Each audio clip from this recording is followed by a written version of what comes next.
بسم الله الرحمن الرحيم ألف لام ميم ذلك الكتاب لا ريب فيه هدى للمتقين.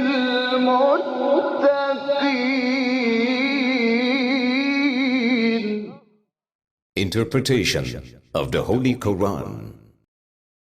Bismillah ar-Rahman ar-Rahim. In the name of Allah, the Beneficent, the Merciful. With the help of Allah, we have started to have a brief interpretation of Quran. We reached to chapter Baqara. This chapter is revealed in Medina and it has 287 verses. The longest chapter of Quran. Please listen to verse 30. وَإِذْ قَالَ رَبُّكَ لِلْمَلَائِكَةِ إِنِّي جَاعِلٌ فِي الْأَرْضِ خَلِيفَةً قَالُوا أَتَجْعَلُ فِيهَا مَن يُفْسِدُ فِيهَا وَيَسْفِكُ الدِّمَاءَ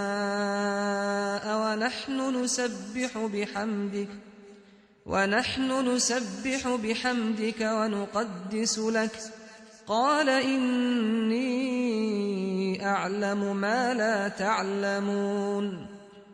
And when your Lord said to the angels, I'm going to place in the earth a caliph, they said, what? Will you place in it such as shall make mischief in it, and shed blood? And we celebrate the praise and the exalt, the holiness. He said, surely I know what you do not know. In previous section we talked about this verse, that Allah is telling us that when Allah wanted to create the human beings, He informed the angels and He said, surely I am going to make a caliph in the earth. I'm going to make somebody as my successor in the earth. They said, you are going to make somebody and to place somebody in the earth that is going to have mischief and shed blood in it, while we are ready to obey you, we are ready to praise you, we glorify you and worship you all the time. What is the reason behind that? And Allah told them, إِنِّي أَعْلَمُ مَا لَا تَعْلَمُونَ, surely I know something that you do not know.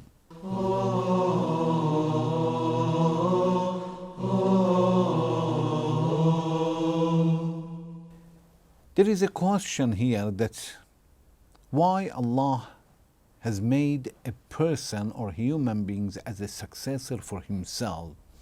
He could do everything. Definitely, He makes everything. And He doesn't need anybody to do anything. Why Allah has created human beings to be His successor? Usually when we say He is my successor, it means when I am not around, He will do something that I'm going to do it.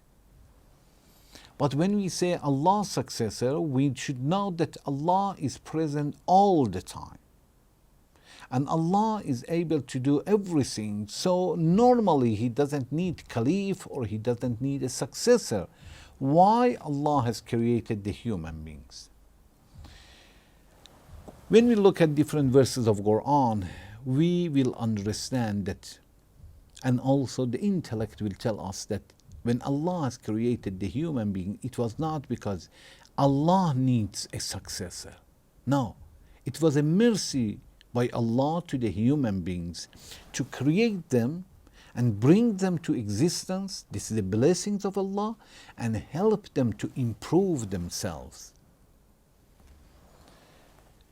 Allah wants to create somebody to have capacity to be much better than angels, to deserve to carry Allah's attributes, to show some people that how a person, a man, can be Allah's successor. So Allah created the human beings to help them, not He created us to do something for the Lord.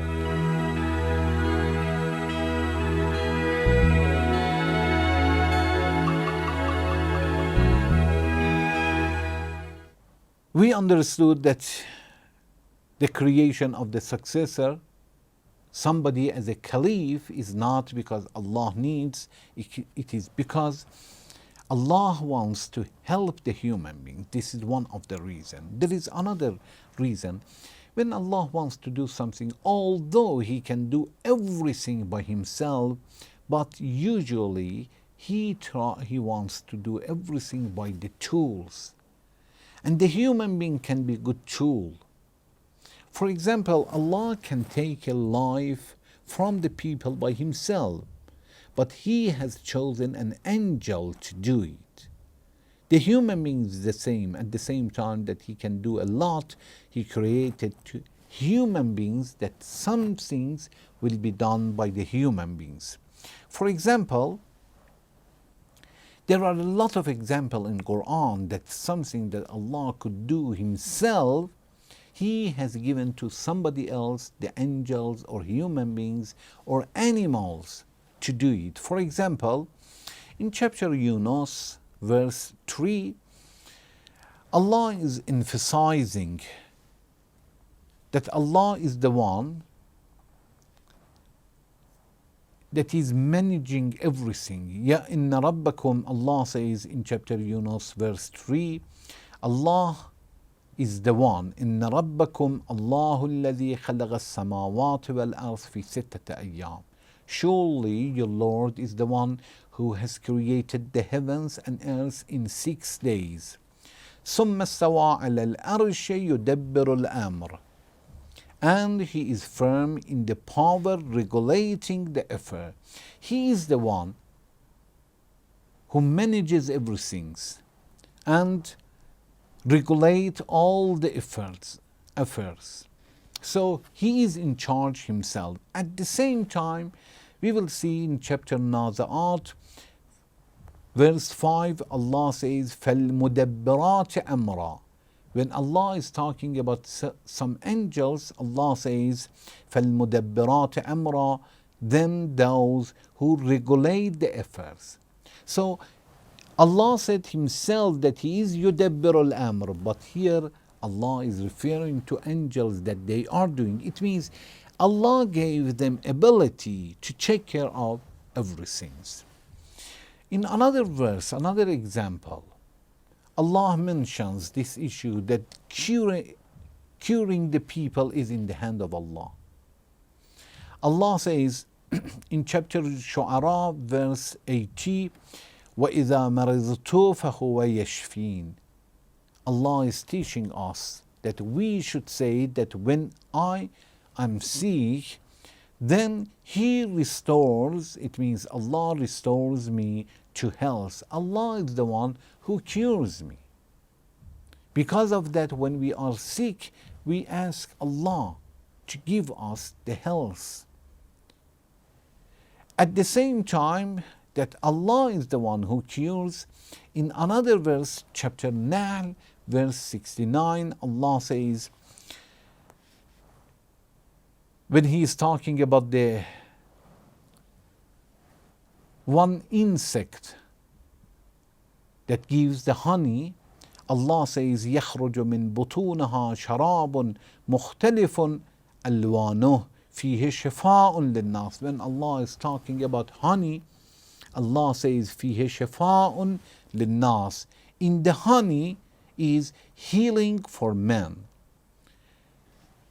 So at the same time that healing is in the hand of Allah, Allah is the one who cures the people. At the same time, Allah put healing in the honey for the man. In another example, Allah says in chapter Yunus, verse 20, that the knowledge of unseen is only for Allah. and is only in the hand of Allah. Allah is the only one who knows everything. It means He has a knowledge to unseen. Allah says, وَيَقُولُونَ لَوْلَا أُنزِلَ عَلَيْهَا آيَةٌ مِّن رَبِّهِ. And they say, why is not a sign sent to him? It means to Prophet Muhammad from his Lord. The unbelievers said. Then Allah says, فَقُلْ إِنَّمَا الْغَيْبُ لِلَّهِ. Say, the unseen is only for Allah. It means the knowledge of unseen belongs to Allah. You cannot say that why Allah didn't send this or why He sent it. This is something that is unseen. Allah should inform us. Otherwise, we don't know exactly what is the reason behind that. So in this verse, Allah says, إِنَّمَا الْغَيْبُ لِلَّهِ. The knowledge of unseen is only for Allah. In another verse, we will see that Allah says, عالم الغيب فلا يظهر على غيبه أحدا. Allah is the knower of unseen. Allah has knowledge for unseen. He does not disclose His unseen to anyone. فلا يظهر على غيبه أحدا. Then Allah says in next verse, this is in verse 26, in verse 27, chapter Jinn, Allah says, إِلَّا مَنِ ارْتَضَى مِنْ رَسُولٍ. Except to him whom He chooses as a messenger. It means nobody has the knowledge of to unseen. The knowledge of unseen belongs only to Allah. But in verse 27, Allah says, إِلَّا مَنِ ارْتَضَى مِنْ رَسُولٍ. Unless the messenger that He has chosen for Himself. To that person, Allah gives some of the knowledge and nobody can question Him. So we will see that at the same time that Allah has such a knowledge, He gives a portion of that to certain people. To the human beings, the same. In this verse, Allah says, I'm going to create the human beings. And He is going to make His obedience to obey Him equal as obeying Allah Himself. Allah says in chapter Nisa, verse 18, مَنْ يُطِعِ الرَّسُولَ فَقَدْ أَطَاعَ اللَّهِ. We have to obey Allah, but Allah will choose a person as a messenger and says, if you obey Him as you obeyed the Lord, مَنْ يُطِعِ الرَّسُولَ فَقَدْ أَطَاعَ اللَّهِ. Whoever obeys the Prophet, obeys the messenger, he obeyed Allah. In another verse, Allah is talking about allegiance. Allah says in chapter Fat, verse 10, إِنَّ الَّذِينَ يُبَايِعُونَكَ إِنَّمَا يُبَايِعُونَ اللَّهِ. Those people who swear allegiance to you, Muhammad, they should understand that definitely they swear allegiance to the Lord. Those who promised you to obey, and they keep their promises. They should understand that they promised the Lord and they kept their promise with the Lord. In another verse, another sentence, in dua we say in Jama'at al-Kabira, we say, Man ahabbakum faqad ahabba Allah. The Prophet and Imams reach to the point that we say, whoever loves you as he loved Allah. Allah will make certain people as His successor until the allegiance to them is equal of allegiance of Allah. Obeying them is equal of obeying Allah. Loving them is the same as loving Allah.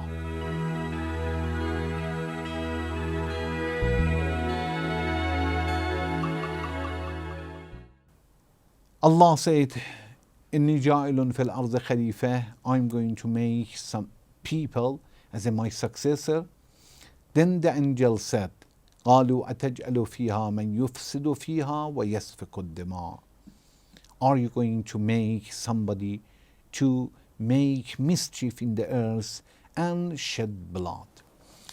From these sentence that the angel said, we understand that the angels had a judgment, but they did not have enough information. When we want to judge something, we should know all the dimensions.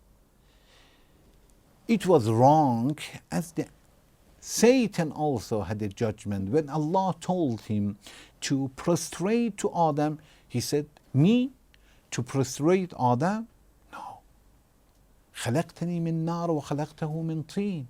You have created me from fire, and you have created him from soil. So I am better than him. The Satan didn't know all the dimensions. He thought only the fire is better than soil, so I am better than the human being, which is wrong. And the angels didn't know all the dimensions. They thought if a person worship Allah is enough, a person glorify Allah is enough, or because some people are going to mischief in the earth, it means their creation is bad.